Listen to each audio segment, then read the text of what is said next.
สบายดีพ่อแม่พี่น้องเลยFC ทุกๆคนเนาะมาพบพ่อกับสาวลาวสินเก่าสินเคยเด้อพี่น้องเด้อยังหักยังแพงกันคือเก่าเนาะมามื้อนี้มาเบิ่งแม่แลจักลาวเฮ็ดอีหยังดอกพี่น้องเลยสาวลาวก็ได้แต่เบิ่งป๊อกแม่แลเจ้าเห็นหยัง สิปอกกระเทียมไปเฮ็ดแจ่วบองให้ลูกสาว นะ พี่น้อง เพิ่น เล สิ ย เฮ็ดแจ่ว ลูก บอ สาว ง โทรมาว่าเอาแจ่วบองไม่เฮากินนะเด้อแม่เด้อได้วิอักเห็ดแล้วพี่น้องเลยลูกสาวไปอยู่ไกล ลูกสาวเพิ่นไปอยู่เวียงจันทน์พี่น้องเลยเพิ่นก็เลยคิดฮอดเพิ่นก็เลยสิตำแจ่วบองให้กิน มีการกะเกียมหยังแหน่เนาะแม่แลเนาะ แจ่วบอง กบกระปิ่งแล้วเลย กบกระปิ่งแล้ว แจ่วบอง เพิ่น กบพี่น้องโมเมนต์ แจ่ว นางเค็ม จะบองกรบเพิ่นน่ะ เคยเห็ดให้สปองวันหน้ากินนะแจ่วนางเค็มกับสละอัน เกี่ยวนังเค็มแต่ชาวลาวก็มักได้พี่น้องเลย สละหมักขนาด โอ้ย อันไผก็มักชาวลาวก็ยังมักพี่น้องไอ้เจียวบองนังเค็มนะ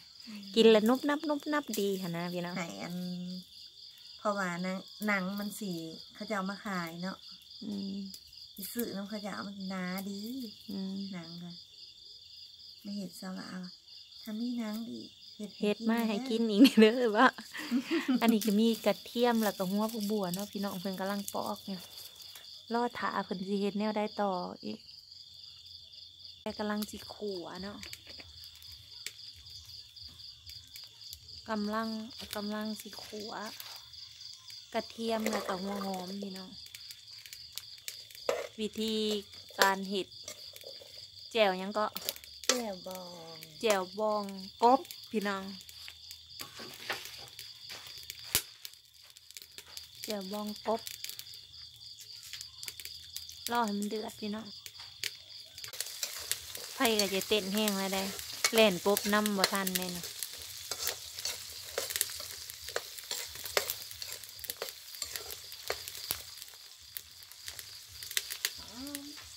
หอมกำลังขัวทอดบ่เมียนขัวเนาะทอดขัวใส่น้ำมันเนาะขัวใส่น้ำมันพี่น้องเลยไผ่ก็อย่าเต้นแห้งไรจังหน่อยกระพองสิแหลนปุ๊บน้ำบ่ทันเนาะพี่น้องไผ่แตกยุ่มยับอยู่ขัวจนว่าหอมขัวไปเรื่อยๆพี่น้องนี่คือหัวกระเทียมแล้วก็หัวหอมบักบัวเนาะพี่น้องขัวไปเรื่อยๆจนว่าสุกกุละพี่น้องจนว่าสุกแล้วได้กลิ่นหอมกำลังได้กลิ่นหอมเลยเด้หอมแท้วะต่อไปก็คือเอาใบมะกรูดลงบั่นชาวลาวห้องใบมังหูดเด้อพี่น้องนี่ใบมังหูดบ้านของชาวลาวห้องแต่ทั้งพี่น้องทั้งในสีห้องใบมะกรูดเนาะใบมะกรูดเขาจะว่าบ้านข่อยนะห้องใบมักหูดเด้อพี่น้องเราเต็มขี้หูด3 เป่าใครเคยได้ยินนิทานขี้หูด3 เป่าบ่พี่น้องข้าวขี้หูด3 เป่าหะนะเป็นคนขี้ข้านข้าวหูด3 เป่านะตามนิทานดอกว่า เป็นคนขี้เลเป็นคนขี้ห้ายอยู่วัดบ่เอาเวียกบ่เอางานบ่เอาการหยังเลยขี้ข้านค่ะขี้ข้านแม่จะไปเกี่ยวกับมะเขืออยู่ เราน่ะไปเหี่ยวโฮดกกมะเขือคู่มือพี่น้อง ความเราขาดแล้วจะมาตั้งน้ำ ความเราข้านแล้วจนบ่ตั้งน้ำไปโฮดต้นมะเขือน่ะแล้วเหี่ยวโฮดคู่มือในมือมะเขือเราน่ะก็หน่วยใหญ่จำโอนี่พี่น้องเอ้ยออกมาหมากเดียวอีกพี่น้องและมื้อหนึ่งนะลูกพญาเถรทีเนาะเพิ่นมากินเพิ่นมาวัดมาลงวัดมาทำบุญตักบาตรยาน้ำนี่แหละพี่น้องไปพ่อมะเขือเท่ากี่หูด3 เป่านะพี่น้องหน่วยเดียวคนโหลนอยู่นะบัดคืดอยากเพราะว่าไปเอาของมะเขือของเท่ากี่หูด3 เป่านะ เอาเมื่อกินบัดมานจ้อยผัดว่า อันนี้เอาเมื่อกินบัดมานเนาะนิทานเนาะพี่น้องอันนี้ก็เอาเมื่อกินบัดมานจ้อย เรานี่ทาน โอ้ยพี่น้องเอ้ยเอาพ่อสำนี้แหละเซิร์ฟนะเอาพ่อเป็นเลี้ยงน้ำจิ้มเนาะเอาเท่านี้แหละเล็กน้อยสิว่าเป็นแม่น้องวีแต่สาวลาวน่ะมักพังนิทานได้พี่น้องแต่ยังหน่อยสาวลาวก็มักพังนิทานนอนพังนิทานอยู่หน้าน้ำพอสิเล่าเรื่องเล่าของพืชนิทานในพังเนาะพี่น้องแต่ละเรื่องนั้นเรื่องนี้คนดีคนสัวเหตุเนี่ยได้ตัวเองตกต่ำเหตุเนี่ยได้ตัวเองอันนั้นห่างมีพี่น้องเอ้ยมีเบิดนิทานที่พอเราสู่พังนะพี่น้องเอ้ยม่วนแต่ข้าวยังน้อยนะนอนนอนเบิ่งอีเกิ้งพี่น้องนอนทอดเราใส่แล้วกับเราหมักมิดก็หมักคล้องไงบ้างอันน่ะแต่ละเถื่อนะขั้นพอบอเหล่านิทานให้ฟังนะนอนบ่รับแล้วผิดไปผิดมาเป็นยังคือบ่นอนเหรอนอนบ่รับอยากฟังนิทานเล่าว่าเด้อสิเล่าให้ฟังมีพื้นบักมิดก็บักคล้องเราอ่ะเล่ากับว้าวแล้วกระถาฟังเลยเนาะบักมิดก็บักคล้องกับบุหูแล้วบักมิดบักคล้องคืออีหยังเป็นเด็กน้อยเนาะเป็นเด็กน้อยเนาะเล่ากับสิว่ามีดตำอิดกะโดนไปผักใหญ่มาแล้วบัดคล้องอีกพะเราว่าอีพอนะเจ้าขึ้นนั่นเหล่าแท้เพื่อนนะเอ้าเก่าเหล่าอยู่นี่เด้เราอะมีดกับคล้องมันสิมียังเราอะว่าเป็นเต้าหัวได้พี่น้องเลยห้องแต่ยังหน่อยนะนอนหน้านั่นนอนบึงอันนี้อีเกิ้งยามเดือนเพ็งเนาะแต่ช่วงนี้เนาะแต่ใส่ข้าวใส่เขางั้นเนาะนอนบึงอันนี้อีเกิ้งแล้วก็รับไปแล้วพี่น้องเลยแม่มีแต่ตีมีแต่ฟาดเอาพี่น้องเลยทอดขั้นตอนการเห็ดยังไม่แล่นี่ถูกผ่าผ่าแล้วใหญ่เด้อพี่น้องเลยตะกี้นะใส่พวกขาใหญ่อะพี่น้องได้ขาน้อยมากก็เลยอยากใส่ขาน้อยมีเป็นขายังถ้าเจ้าเอิญขาหน้าอันได้เลยนะมาแต่บึ้งคงลงได้นี่มาไกลแท้เนาะบึ้งคงลงอยู่สายบ้านหูจักกับคนบึ้งคงลงเลยเขาจะเอาหายบึงการบอกอำเภอบึงกาฬนะพี่น้องขอบใจเด้อผู้ที่ให้ค่านำมาปลูกเนี่ยคนบึงกาฬหนะหอมเลยหอมเด้อหูจักกับเพิ่นก็เลยเอาข่าหายพี่น้องเลยจะมีคุณค่าสำใดเอาข่าหายมาปลูกโอ้ยหอมเห็นอันนี้แซ่บเด้อเป็นจอยเป็นคนสกหลอกนี้หน่อยเห็นขาแล้วขายังอันนี้เจ้าเอาบอมาปลูกเอาตีแต่บอกหายบอกปฏิเสธอีกเอาบอมาปลูกเอาแบบว่าอาจจะบ่ได้ผักอีกบ่สิให้มันเป็นเส้นสิให้มันเป็นเส้นพี่น้องหลังจากพวกทีว่าอันนั้นขัวแล้วก็มาผสมรวมกันแบบนี้น้ำพันตามเนาะเอามาเตรียมไว้เอาเตรียมเขาโขกพี่น้องมันคือดังเนาะโอ้ยมาไทยเงินไก่เขาจะตื่นลุกมาอยู่โอเคดึกเลยได้พี่น้องเลยตอนนี้8 โมง5 กับ 9 โมง9 โมงเขาขึ้นน้ำแล้วกันมาเห็ดเกี่ยวบองให้น้องจอยเอ้ยเรียกเบิ่งเนี่ยเด้อแม่เจ้ากับละสาวเจ้านี่หนังคกหมอกอยู่เจ้ารู้ตัวเนี่ยเด้ออีหล่ากำแพง อีหล่ากำแพงเอ้ยเจ้ารู้ตัวแม่เจ้ากับละสาวเนี่ยเด้อเมื่อก่อนนี่ร้อยโมหมากเลยเด้แก้วนี้นะนี่คือแจ่วบองแม่แร่สูตรแม่แร่โดยเฉพาะหอมเด้อพี่น้องเละของร้อยสี่อยากกินแก้วถ้าจะเกิดมาเอาซะไม่ได้เมียนเราเอาได้ในพี่น้องเรื่องกิ้งนะลูกสาวขอหนึ่งบ่มากแก้วเมื่อนี่สิมาเห็ดแจ่วบองกบพี่น้องเลยสิเป็นหน้าตาเนี่ยใดและสิแซ่บนัวสำไรผ่าเบิ่งผ่าส้มเด้อพี่น้องเด้อนี่คือกบพี่น้องกบจิปิ้งแล้วเนาะ นี่คือเสียมาเห็ดแจ่วบองกบเด้อพี่น้องเด้อถ่าเบิ่งถ่าส้มน้ำกันว่ามันสิออกมาหน้าตาแนวได้รสชาติแนวได้แต่สาวเราบอกได้เลยว่าขนาดแจ่วบองหนังเค็มสาวเราก็ยังกินโอ้แซ่บพี่น้องเลยบ่อยากบรรยายค่ะนี่มกเลยพี่น้องมกเอาบ่โอ้มกเอาพี่น้องค่ะก่อนสิมาเห็ดนะมกเอาเด้อพี่น้องเด้อซุปก่อนเห็ดให้ซุปก่อนมันอย่างสีหอมเขากันหอมภาษาละหอมเด้หอมแต่เดี๋ยวคือการขั้นตอนการตำแล้วพี่น้องหลังจากเอาข่าใส่อันนี้ตำหอมดิตำหอมบัวครับหอมกระเทียม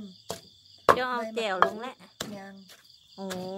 มีแต่หอมบัวแล้วก็หอมกระเทียมพี่น้องใบมะกรูดแล้วใบมะกรูดแล้วก็ข่า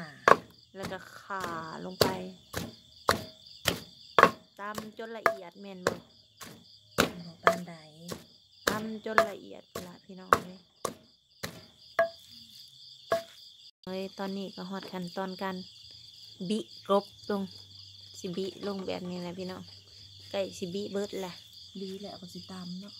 บีแล้วก็สิตำให้ละเอียดเนื้อเดียวกันเลยพี่น้องเหลือตัวสุดท้ายแล้วอันนั้นคือตะกะแตนแมงมันพี่น้อง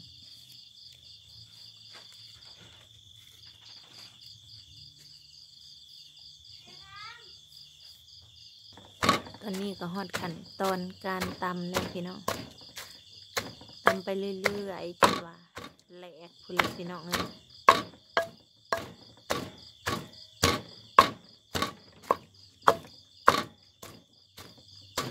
เพราะว่าสิเป็นเส้นทั้งเส้นค่ะแม่เขาเอ้ยเส้นกบแล้วจะมากบเป็นเส้นน้ำกันกบก็สิเป็นเส้นค่ะก็สิเป็นเส้นเนี่ยพี่น้องเลยแจ่วบองนี่พี่น้องบองปลาก็ได้แจ่วบองปลาก็ได้แจ่วบองกบก็ได้หนังเค็มก็ได้แจ่วบองหนังเค็มก็ได้มีแจ่วบองยังหลายแนวก็ได้อยากเห็ดแจ่วบองเนื้อก็ได้พี่น้องนี่คือการเห็ดแจ่วบองสูตรแม่แร่โดยเฉพาะด้วยพี่น้องนะถ้าใครอยากไปลองเห็ดซิมเห็ดกินกันเห็ดตามขั้นตอนของแม่แร่นี่แหละพี่น้องเลยเพราะว่าเพิ่นก็สิมาโขลกให้ละเอียดเพื่อให้มันเป็นเนื้อเดียวกันเนาะตำจนละเอียดเลยพี่น้องเลยตำจนเขาเนื้อเดียวกันจนว่าได้เนื้อเดียวกันพุ่นละแก้วแล้วตอนนี้ก็กำลังเอาพริกลงเนาะพี่น้องพริกลงละมันยังเป็นแก้ว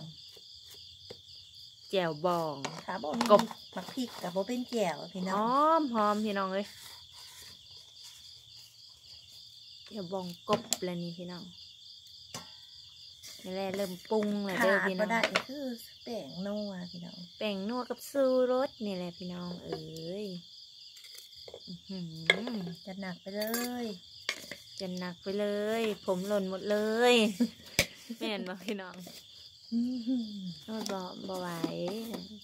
แต่ก็เบิ่งปริมาณเด้อพี่น้องเอ้ยการใส่สูตรแป้งนัวก็ต้องเบิ่งปริมาณว่ามันหลายหรือมันน้อยถ้ามันหลายก็เราต้องใส่หลายสมน้ำสมตอนว่าซะเนาะพี่น้องมันจังแซ่บจังนัวบ่แม่นว่าเฮ็ดหยังสิเอาจะลดลงมันก็บ่ได้แซ่บเด้อพี่น้องเอ้ยมันก็บ่แซ่บมันก็บ่กลมกล่อมบ่มีรสชาติเพราะว่าทางบ้านชาวลาวก็กินจัดจ้านอยู่แล้วพี่น้องเอ้ยกินรสจืดๆนี่บ่ค่อยอยากแล้วบ่ค่อยมีแห้งพี่น้องบ่ค่อยมีแห้งแบกเขาแบกน้ำดอกพี่น้องบ่ค่อยมีแห้งหยาเลยพี่น้องลูกข้าวเหนียวเขากินเผ็ดพี่น้องใครเป็นลูกแม่น้ำโขงลูกข้าวเหนียวนี่กินเผ็ดตำมะฮุ่งชาวลาวเด้อพี่น้องบ่เหม็นเซ่ชาวลาวดอกแบบทั้งหายทั้งห้องเรากินทั้งเผ็ดทั้งแซ่บก็ถึงสวงแบบหันตัวว่ามันอย่างถึงพริกถึงขิงท่านไพ่บอกหายบ่แม่นนะพี่น้องเขาถึงโอ้แซ่บไปตำอยู่เพื่อนพระเจ้าแซ่บตั้งเผ็ดถึงแซ่บก็ถึงสวงโอ้ยพี่น้องเอ้ยห หอมหอมเด้อบาทนี่มาเห็ดให้หิวเข่าตอนดึกเทเดบาทนี่ตอนนี้อยากหูบ่เวลาเท่าไรพี่น้อง4 ทุ่มแล้วพี่น้องเอ้ยตอนนี้นะ4 ทุ่มอดหลับอดนอนย้อนว่าเห็ดเจียวบองไปขากน้องจอยเด้อน้องจอยเอ้ยดูต้นแม่กับสาวเนี่ยเด้อมึงดูเนี่ยแซ่บๆได้เนี่ย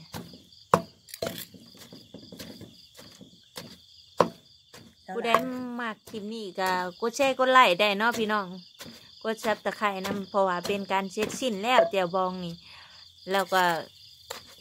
ตำให้แหลกกว่านี้พี่น้องไม่แลยังสิตำอีกอยู่แหละแต่เช้าเราสิปิดกล่องแล้วพี่น้องเลยฝากกดไลค์กดแชร์กดซับตะไคร่เนี่ยเด้อพี่น้องเป็นกำลังแห่งใจให้เช้าเราทุกท่านที่มาคอมเมนต์ละครับส้มขอขอบใจผู้ที่สนับสนุนเช้าเราทุกท่านเนาะผู้ที่บอกเคยห่างหายจากเช้าเราไปซ้ายบอกว่าเช้าเราสิอยู่ในใดเพิ่นก็ยังอยู่น้ำเช้าเราตลอดเนาะขอขอบใจเด้อทุกท่านที่เมตตากรุณาเช้าเราค่ะเช้าเราก็ขอขอบใจบ่มีหยังสิค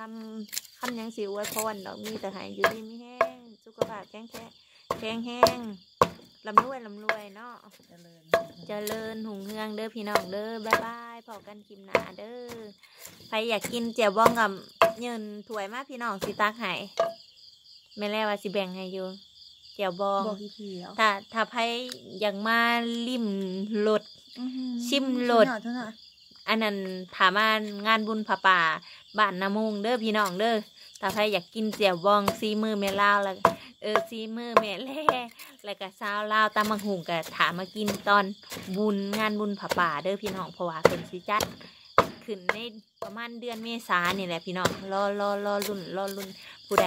ที่อยากมากอะถักแซดมาหาสาวลาวเลยสาวลาวตอบแซดทันทีเลยพี่น้องที่ว่าสิมาทำบุญทำทานอยู่บ้านผาป่าบ้านสาวลาวกันเนาะขอขอบใจเนาะบ๊ายบายพอกันคลิปหน้าเด้อพี่น้องเด้อบ๊ายบายแม่แล่บายดีบ๊ายบายแม่แล่ว่ะโอ้ยข่อยตำอยู่แล้วอ่ะบ๊ายบายเด้อพี่น้องพอกันคลิปหน้าเด้อ